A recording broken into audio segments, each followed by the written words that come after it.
आज हम पहुंचे हैं एक ऐसे स्कूल में जो स्कूल आपको बता दें कि नेशनल और इंटरनेशनल स्तर पर जिस स्कूल के बच्चे गेमों में विजय हासिल कर चुके हैं। इस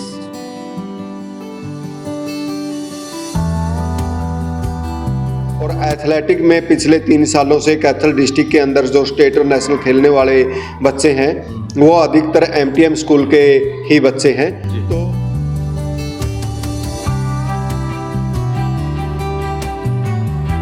कि कोई भी पेरेंट्स अगर एडमिशन करवाना चाहता है वो 1 सप्ताह देखे, सिर्फ 1 सप्ताह के अंदर ही अगर उसके अंदर कुछ चेंज आ रहा है और बहुत ज़्यादा परिवर्तन बच्चे के अंदर दिख रहा है तो एडमिशन करवाए, नहीं तो सप्ताह के बाद जहां पर दिल करे वहां करवाए।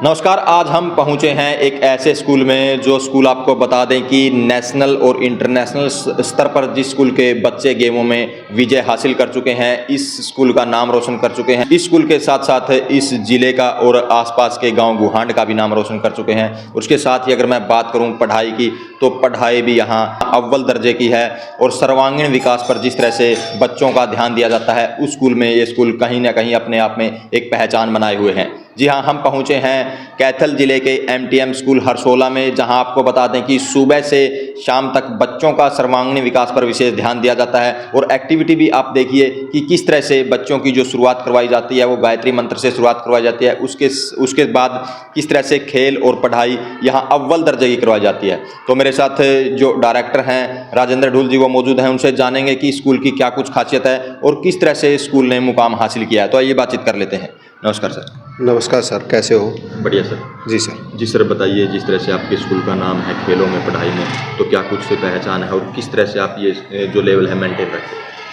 सर, जैसे कि हमारी एक दिनचर्या है, उस दिनचर्या के अंदर जैसे सुबह की प्रेयर की गतिविधि होती है, प्रेयर की गतिविधि के अंदर आपने देखा होगा कि हम प्रेयर की गतिविधि भी बहुत ही अच्छे तरीके से और शानदार तरीके से करवाते हैं, ताकि जिस प्रकार से प्रत्येक बच्चे का स्टेज पर बोलने का कॉन्फिडेंस बिल्ड हो।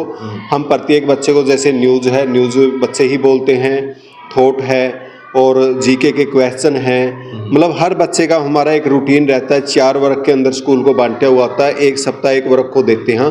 तो उसमें प्रत्येक बच्चे की ये कोशिश रहती है कि वो स्टेज पर आकर बोल ले प्रत्येक बच्चा। छोटे बच्चे हैं उनकी पोएम की रोर है, इस प्रकार की गतिविधियां रहती हैं। बड़े बच्चे हैं उनका जो जीके के क्वेश्चन है और अदर गतिविधियां हैं, तो वो सारी की सारी हर बच्चे का एक कॉन्फिडेंस बिल्ड करने के लिए उसको स्टेज पर बोलने की प्रैक्टिस करवाते हैं।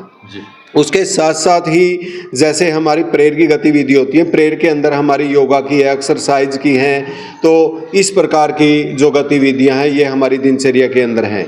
लेकिन जो एक विशेष ओकेजन होता है, किसी महान पुरुष का जो जन्मदिन होता है या कोई विशेष अवसर होता है, उस पर हम बच्चों के सांस्कृतिक प्रोग्राम है और उनका, ताकि उनकी जीवनी से वो बच्चे प्रेरणा ले सकें, तो उस प्रकार के भी प्रोग्राम करवाते हैं।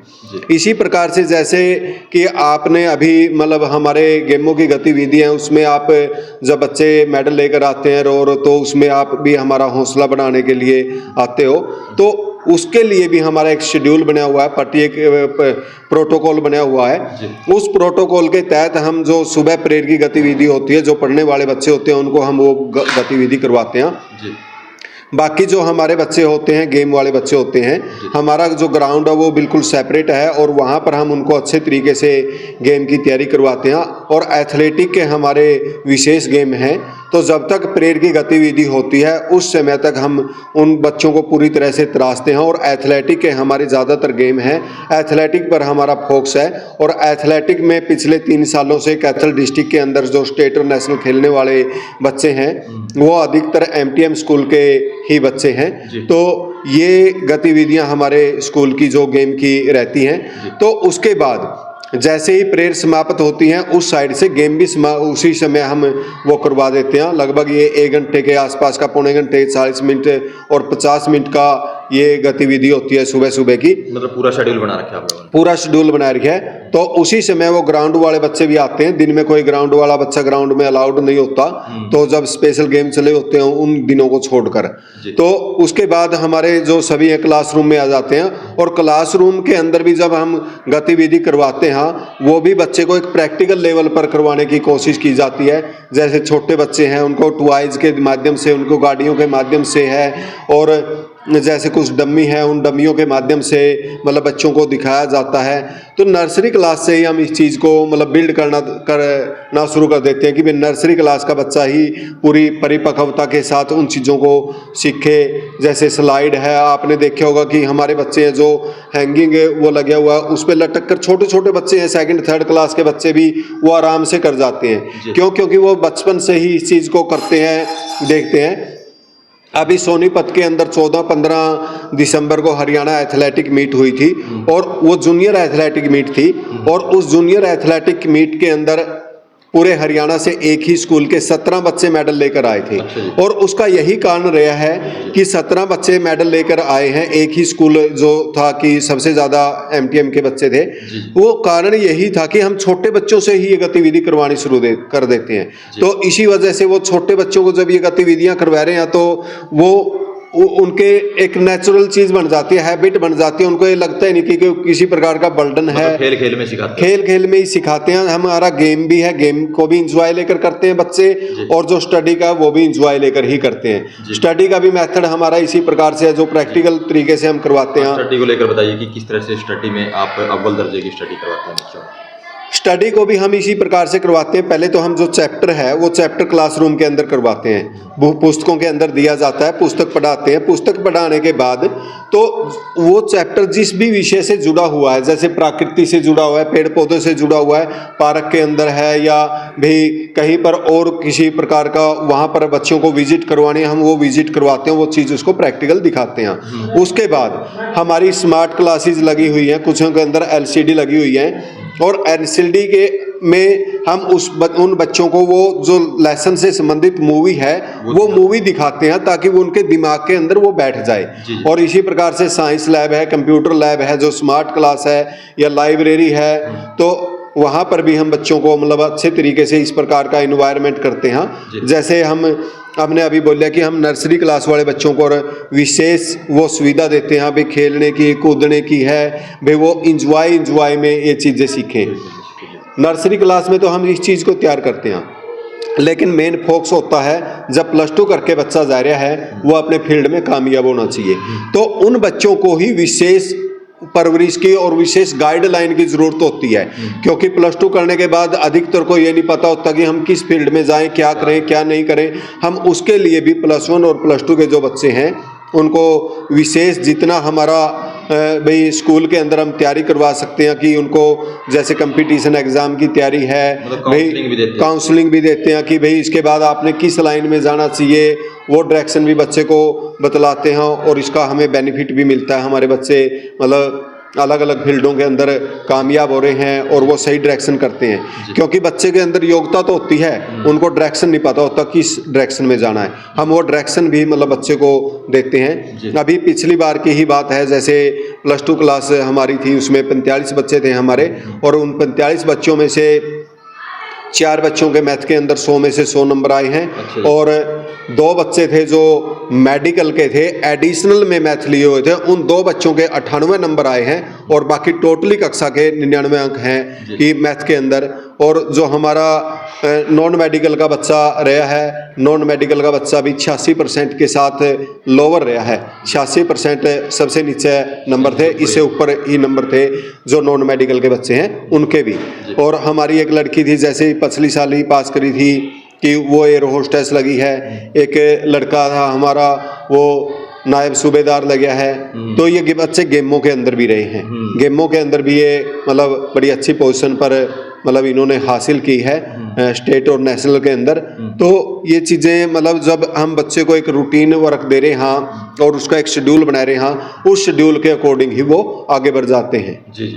तो सर, जिस तरह से खेलों में काफ़ी अचीवमेंट आपने बताई कि किस तरह से नेशनल इंटरनेशनल लेवल पर आपके स्कूल का नाम है, बच्चे यहाँ से मेडल जीतते हैं। स्टडी की आपने बातचीत की कि किस तरह से आप स्टडी यहाँ करवाते हो, अव्वल दर्जे की स्टडी करवाते हो और बच्चे कहीं ना कहीं पोजीशन भी हासिल कर रहे हैं। अब न्यू सेशन की शुरुआत है, इस न्यू सेशन में अभिभावकों को क्या कुछ मैसेज दे देंगे कि MTM स्कूल किस तरह से आपके विश्वास पर खरा उतरेगा? भाई MTM स्कूल आपके विश्वास पर इस प्रकार से खरा उतरेगा कि भाई हमारा एक बेस होता है बच्चों को बनाने का, तो हमारा एक लक्ष्य है। तो भी जो हमारा पिछला रिकॉर्ड है, मैं ये कहता हूँ कि पहले तो पिछला रिकॉर्ड देखें कि भाई हमारा जो पिछला रिकॉर्ड है, हम पिछला रिकॉर्ड किस प्रकार से मेंटेन कर रहे हैं और हमारे बच्चों ने क्या कुछ किया है, उस लेवल पर अभिभावक हम पर विश्वास करें। दूसरी चीज़ मैं ये बोलता हूँ अभिभावक को कि कोई बच्चा अगर MTM में करवाना चाहता है तो मैं उसकी साल बॉन्ड नहीं करता, मैं बिल्कुल डंके की चोट पर कहता हूँ। लोग ये कहते हैं कि 1 साल आओ 1 साल देखो उसके बाद मतलब आपने डिसीजन लेना साल के बाद।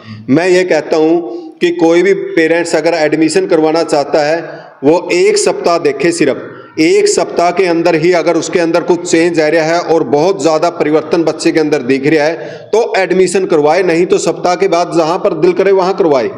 1 सप्ताह का उनका किसी प्रकार का कोई चार्ज नहीं है, पूरी तरह से फुल फ्लैग है। क्योंकि अगर हमारा कॉन्फिडेंस और विश्वास है और हम सही तरीके से करवा रहे हैं तो आपने तो जैसे सैंपल भरते हैं ना, तो सैंपल के तो 4 चोड़ ही निकलते हैं। तो मैं तो ये कहूँ कि सैंपल ही ले आप।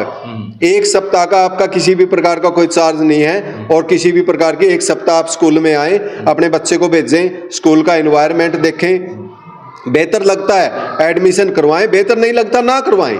मैं तो बिल्कुल स्पष्ट कहता हूं भाई अगर बेहतर नहीं लग रहे, हम अच्छी क्वालिटी नहीं दे रहे तो करवाने की जरूरत नहीं है। अगर अच्छी क्वालिटी दे रहे हैं, कुछ बच्चे को बेस बना रहे हैं, और मेरा तो एक ही नारा है कि भाई अपने बच्चे का भविष्य उज्जवल करना है तो MTM में दाखिला करवाएं। मैं इस चीज़ को बड़े कॉन्फिडेंस के साथ और बिल्कुल पॉजिटिव वे में बोल रहा हूँ कि हम एक सकारात्मक सोच रखते हैं और एक लक्ष्य रखते हैं कि बच्चे को सफल बनाना है। वो बच्चे की सफलता नहीं है, वो हमारी सफलता है, हम इसलिए काम कर रहे हैं। जी, तो ये थे हमारे साथ डायरेक्टर राजेंद्र ढूल जी, जिन्होंने अभिभावकों को भी बताया कि किस तरह से MTM स्कूल पर विश्वास बनाए रखें, और जैसे इन्होंने बताया कि एडमिशन करने से पहले एक बार विजिट MTM स्कूल में करें, क्योंकि इनका जो नारा है और जो ये सकारात्मक सोच के साथ चलते हैं, और जो खेलों में भी आप देख सकते हैं कि MTM स्कूल का किस तरह से पूरे हरियाणा में नाम है। तो एक बार जो अभिभावक हैं, आसपास के अभिभावक हैं, MTM स्कूल की विजिट जरूर करें, इनकी स्टडी देखें, इनके गेम देखें, अपने बच्चों के उज्जवल भविष्य के लिए इस स्कूल को चुनें। तो इस वीडियो को ज़्यादा से ज़्यादा शेयर करें, लाइक करें, कमेंट करें, ताकि ज़्यादा से ज़्यादा लोगों तक ये मैसेज पहुंच सके।